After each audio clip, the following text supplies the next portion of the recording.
My brother let out a derisive snort as he uttered those cutting words. We were living under the same roof, my brother, his wife, and I, while our mother was bearing the brunt of it all.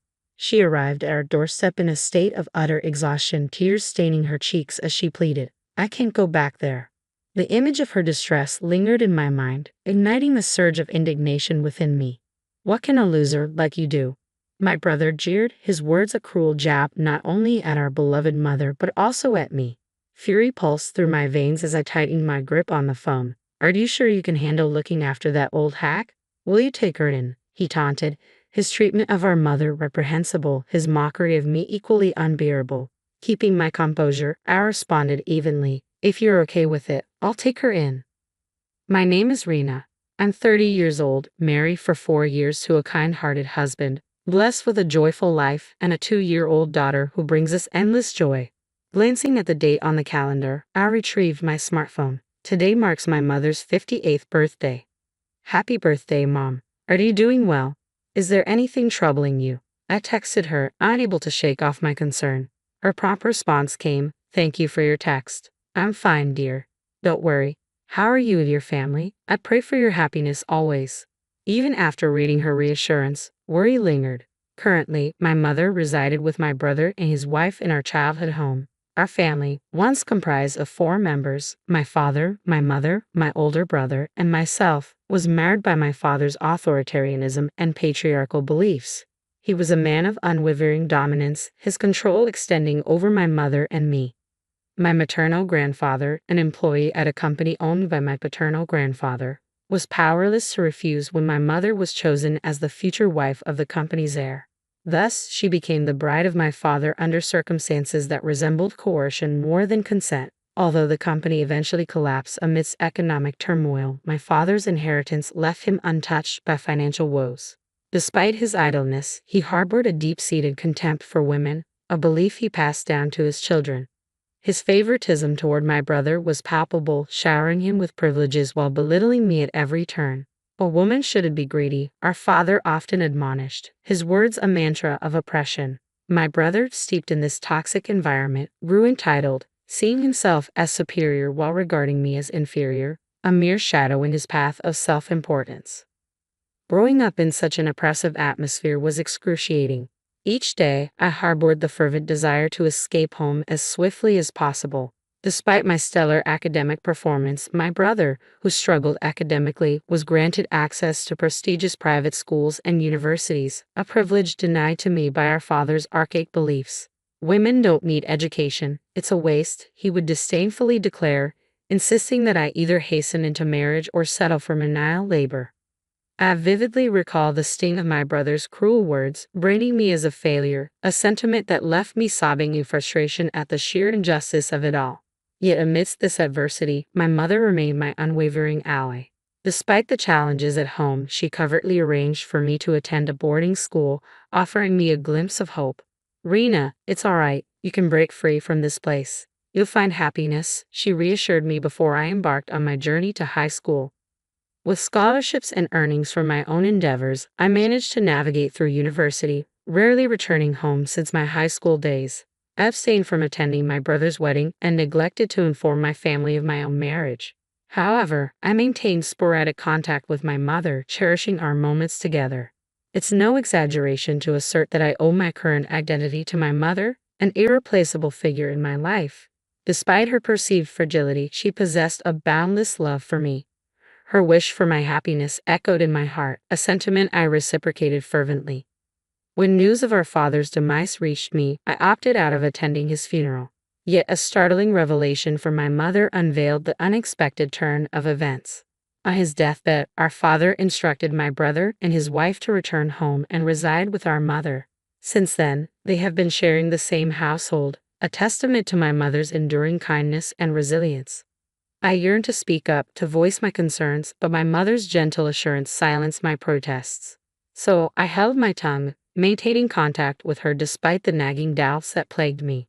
Bill, my brother, would he truly care for our mother? Was she genuinely alright? These questions gnawed at me incessantly, an unsettling sensation that refused to dissipate.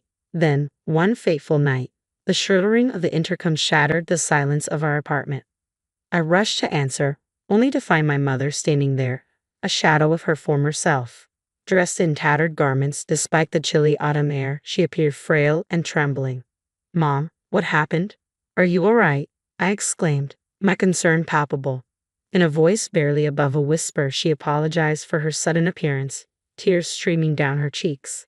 We welcomed her inside, my husband swiftly attending to her needs, offering warmth and comfort. As she settled in, her voice quivered as she began to recount her ordeal. Living with my brother and his wife, Nicole, had become a nightmare.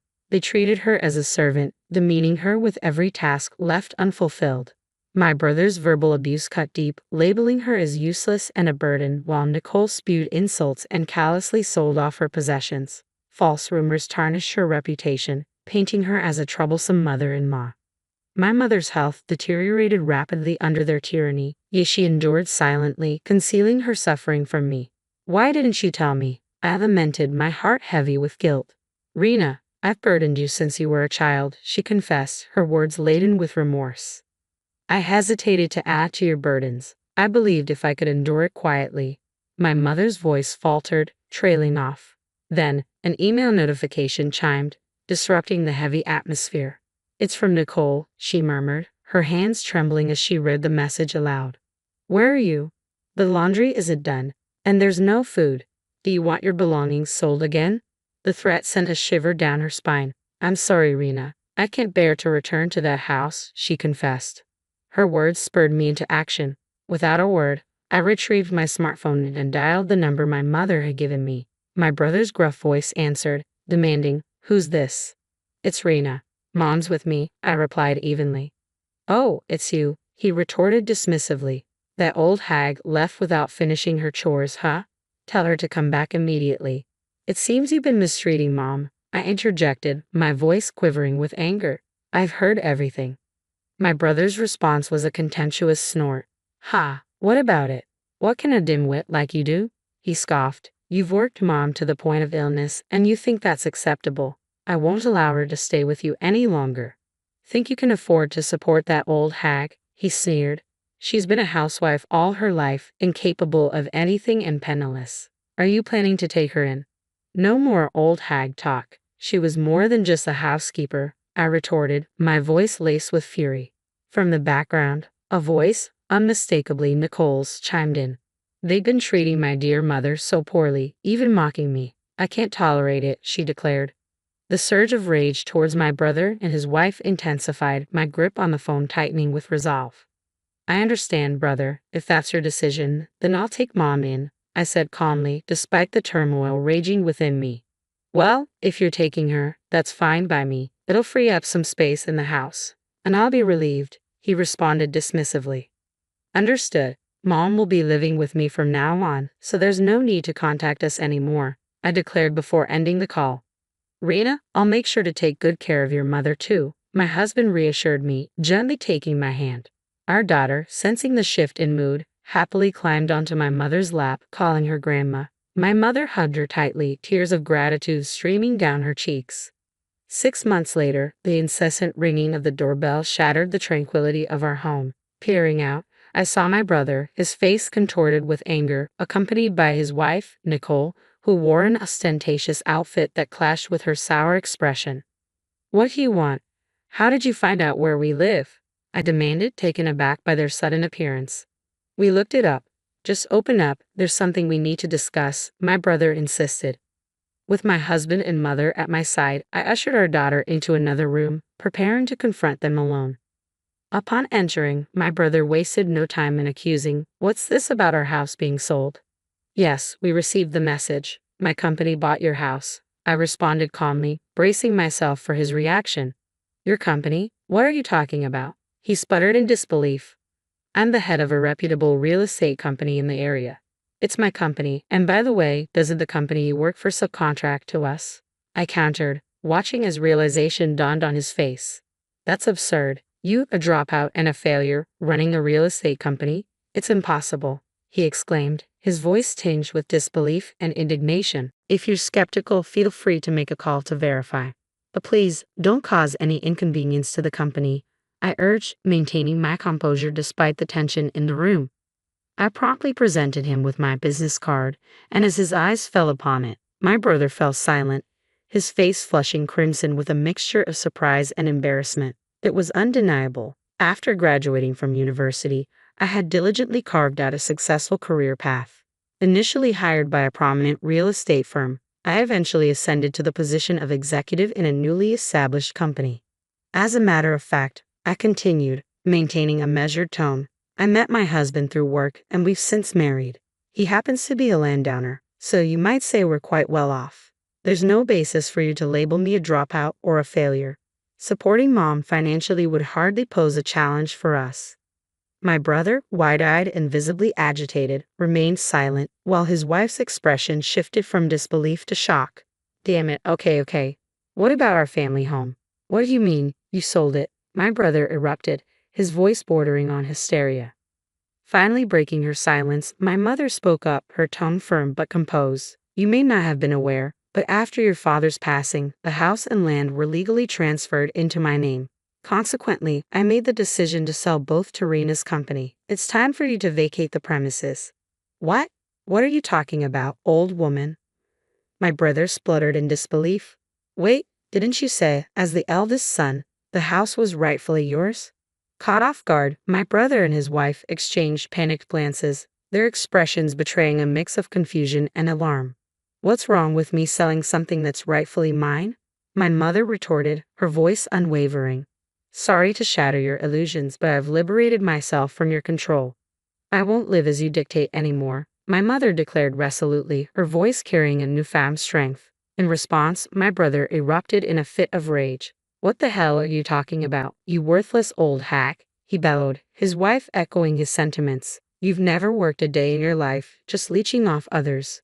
Indignant, I stepped forward to defend my mother's honor.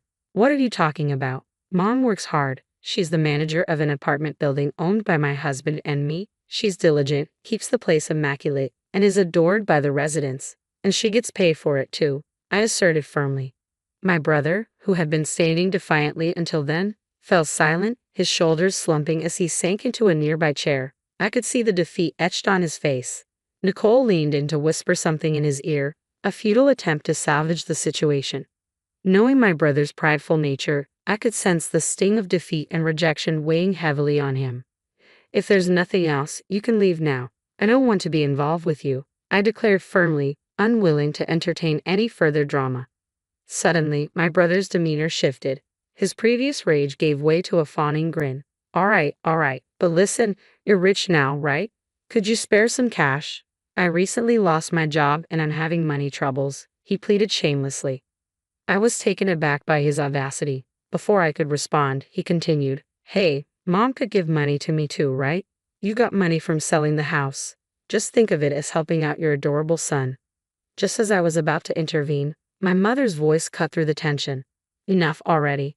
Have some shame, she admonished, her words carrying the weight of years of frustration and disappointment. I was taken aback witnessing my usually gentle mother raising her voice for the first time. Even my brother and his wife looked stunned by her sudden assertiveness. I apologize for raising you to prey on your sister like a shameless creature, she began, her tone firm. But there are lines you shouldn't cross. Don't disturb us anymore. Go home. Hearing this, my brother trembled once again, but he quickly retorted, Shut up and listen, old hag, you're not calling the shots here. Be prepared, I'll squeeze every dime of your inheritance from you. Nicole chimed in, demanding money as well. My mother's response was cold and unwavering. That's if there's anything left. From now on, I plan to spend all the money from the sale of the house for myself and Rena's family. I have no intention of leaving a single penny for you two, she declared. Enraged, my brother lashed out. What the hell, you old crone. From now on, I'm cutting ties with both of you. Stay away from me and Rena. Leave that house immediately, I intervened, feeling a surge of pride for my mother's newfound strength. Refusing to back down, my brother and his wife insisted they wouldn't leave until they received the money. Yes, we'll squat in that house, they declared defiantly. Just then, my husband's calm voice resonated through the room. What do you mean you won't leave? He asked, stepping forward. My husband's imposing presence seemed to silence them. Nice to meet you. I'm Rena's husband, he introduced himself calmly. What were you saying to my wife and mother-in-law earlier? Suddenly, my brother and his wife seemed to shrink in his presence. Despite his peaceful nature, my husband's stature and demeanor exuded authority. It was no wonder they found him intimidating, especially in comparison to my brother. My husband, bless him, is a challenge to handle, always boasting and looking down on women. Oh well, I chuckled, trying to mask my frustration. Oh, I just remembered I have something to do. I should be going. My brother stammered, suddenly eager to leave. Yes, let's go, his wife chimed in, their sudden change in demeanor almost comical.